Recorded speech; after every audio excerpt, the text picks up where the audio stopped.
जी hello दोस्तों, मैं हूं कमर चीमा। उम्मीद है आप लोग ठीक होंगे। दोस्तों, भारत का एक शहर है नागपुर। वहां पे इनडेफिनेट कर्फ्यू जो है वो लगा दिया गया है।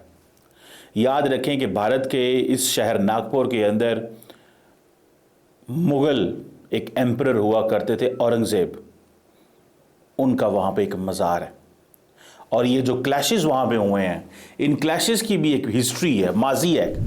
ये हिंदुओं और मुसलमानों के दरमियान क्लैशेस हुए हैं महाराष्ट्र की स्टेट नागपुर के अंदर। और इसमें जो हिंदू नेशनलिस्ट ग्रुप्स हैं वो इस जो औरंगज़ेब का मज़ार है, जो टॉम है, उसको डिमोलिश करना चाहते हैं। आपको पता है कि औरंगज़ेब तकरीबन तकरीबन 300 साल पहले फौत हो चुका है। 300 से 400 साल शायद कहा जा रहा है। इस वक्त की पोजीशन ये है कि वहाँ पे कर्फ्यू है।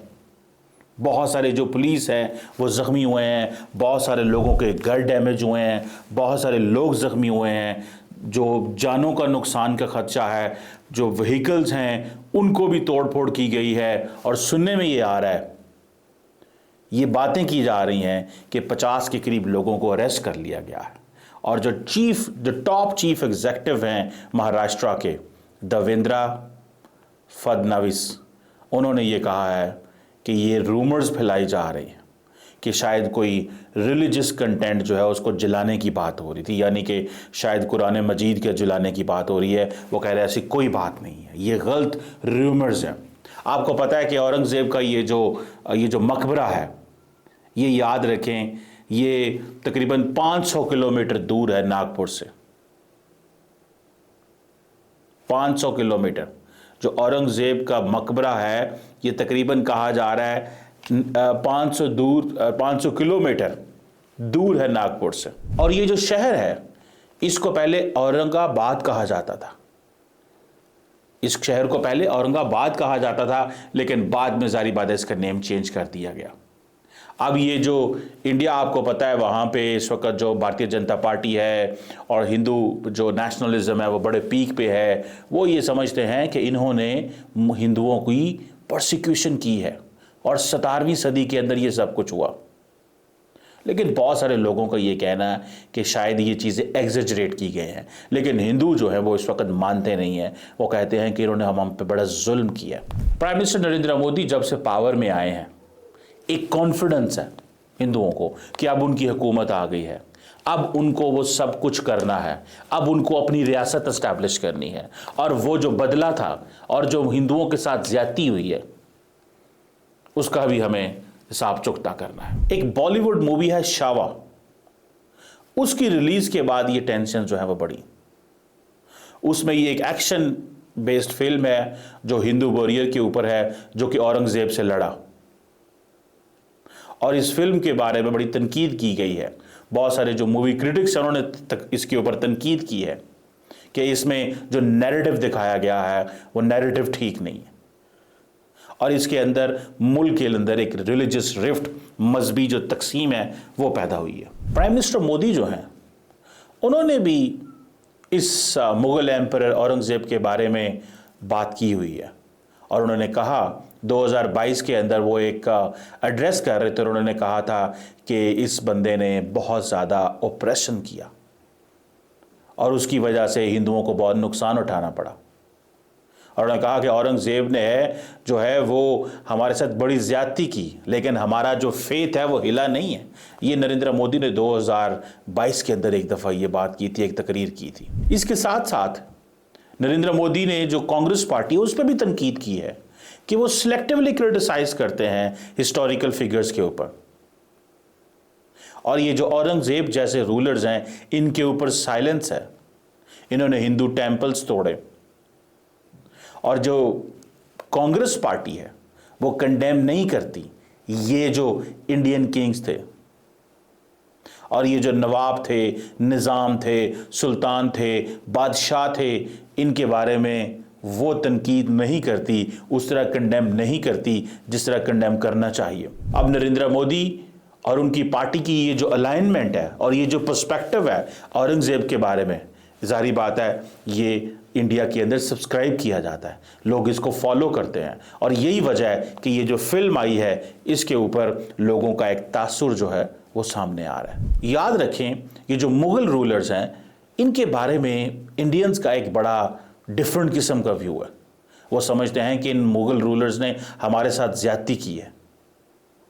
लेकिन बहुत सारे लोग जो हैं एक माइल्ड ओपिनियन भी रखते हैं, लेकिन मेजॉरिटी भारत के अंदर ये समझती है कि बाहर से आए, इन्होंने हमें लूटा, हमें तरक्की नहीं होने दी, हमारे मज़हब, हमारी आइडेंटिटी, हमारी सियासत, इन हर चीज़ को ख़राब किया, हमारे मुआशरे को ख़राब किया। और यही वजह है कि आज हमें अपना बदला भी लेना है और आज हमें अपना राज भी इस्टेब्लिश करना है और आज हम एक हिंदू स्टेट बनेंगे और बन रहे हैं। ये जो हिंदू नेशनलिस्ट ग्रुप हैं, ये बेसिकली इन मुगल रूलर्स, पर्टिकुलरली औरंगजेब को एक ऑप्रेसिव लीडर के तौर पे जानते हैं, इनटॉलरेंट लीडर के तौर पे जानते हैं।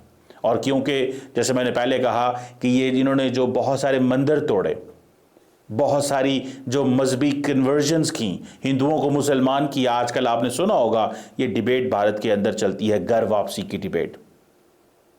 और समटाइम्स तो ये भी अल्फाज इस्तेमाल किए गए हैं कि ये जो इस्लामिक इन्वेजन थी भारत के ऊपर। सो बहुत ज़्यादा सोसाइटी जो है वो पोलराइज है इन चीज़ों के ऊपर। अब तो कई लोगों का ये कहना है कि भारत के वज़ीर आज़म नरेंद्र मोदी और बीजेपी की जो लीडरशिप है वो अब इसको एक पॉलिटिकल टूल के तौर पे भी इस्तेमाल कर रही है। और इसमें ये जो ऑपरेशन हुआ वो अब एजुकेट कर रहे हैं अपने इंडियंस को कि देखें ये हिस्ट्री थी, हमें चेंज किया गया, हमें फोर्स किया गया। पहले ये मुगल्स आए, फिर ब्रिटिश आए और हम वो इंडिया ना रहे। हम बहुत तरक्की कर सकते थे, दुनिया में हमारा राज हो सकता था, हम दुनिया को अपना नैरेटिव दे सकते थे, हमारा एक वर्ल्ड व्यू होता, इंडिया एक सिविलाइजेशन है। और जो नरेंद्र मोदी ने अगले दिन एक इंटरव्यू दिया अमेरिकन पॉडकास्टर को, जिसमें उन्होंने कहा कि इंडिया एक सिविलाइजेशनल स्टेट है, तो वो समझते हैं कि हमने उस हर चीज़ को मिस किया और हमें फिर 1947 में उस जर्नी का आगाज़ करना पड़ा। ये जो सोच है नरेंद्र मोदी के अंदर, ये सोच अब इंडिया की आवाम के अंदर भी है। यही वजह है कि ये तफरीक, ये तकसीम, ये इस तरह के जो सिचुएशन है पैदा होते हैं जब कोई इस तरह का इवेंट आता है। अब बात ये है कि शावा जो 2025 में बॉलीवुड फिल्म आई है, जो कि छत्रपति संभाज महाराज की लाइफ जो है उसको डिपिक्ट करती है, वो बेसिकली सारी की सारी मूवी की वो जिसे कहते हैं ना कंट्रोवर्सी, इसकी वजह से है। हिस्टोरिकल एक्यूरेसी कैसे लेके आई जा सकती है? हिस्टोरियंस जो हैं, जो मौक़िफ़ लेके आते हैं, जो बात लेके आते हैं, वो बहुत सारे लोग ज़रूरी नहीं उससे एग्री करें।